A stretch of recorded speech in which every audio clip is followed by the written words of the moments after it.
Are you considering starting a holding company but don't know if it's the right move for your business?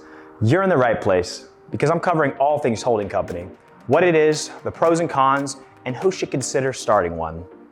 I'm Michael from Collective, the formation, tax, and accounting solution for self-employed people.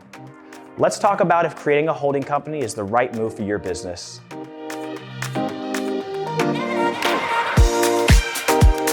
So, what's a holding company?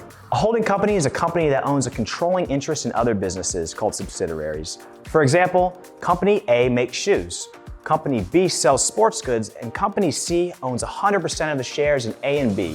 That means that Company C is a holding company, while A and B are subsidiaries of C. Let's talk about the pros of a holding company. First, liability protection. Each company within the holding company is its own separate legal entity, and this keeps their liabilities separate. This is a good thing because it protects your other businesses from other businesses' lawsuits or creditors. Holding companies also simplify the process of managing multiple businesses under one entity. And finally, holding companies can offer tax advantages. If a holding company owns 80% or more of all of its subsidiaries, it can file consolidated tax returns. Doing this can allow the gains of one company to be offset by losses in another, which can reduce corporate tax liabilities. But holding companies also have some cons. They can be complex and expensive to set up and maintain because they require their own legal entity and structure. Because of their complexity, holding companies can also increase the risk of tax problems and audits.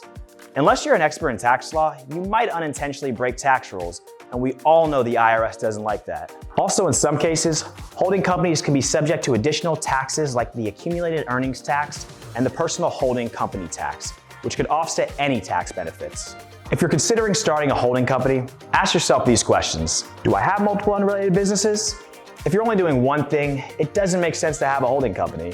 But if you have a few different unrelated businesses, such as a car wash, a vending machine route, and a writing business, a holding company may be a good solution for you. Do my businesses have assets?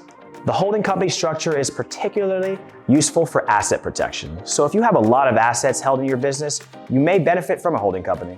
Do the benefits outweigh the costs? Setting up a holding company can be complicated and cost money. If your businesses aren't producing a significant profit, the benefits may be less than you'd pay to set up the holding company. If the answer to these questions is yes, then a holding company might be right for you. But for most self-employed people, the cost and complexity of holding companies may not be worth the limited benefits. If a holding company isn't right for you, consider alternatives, like setting up multiple LLCs or using one LLC with multiple DBA names. I hope this video helped you understand if a holding company is a great fit for you. If you need more help with your self-employed business, go to collective.com and learn how we can help you with your business formations, taxes, accounting, and bookkeeping. And if you enjoyed this video, like, comment, and subscribe down below. Thanks guys for tuning in.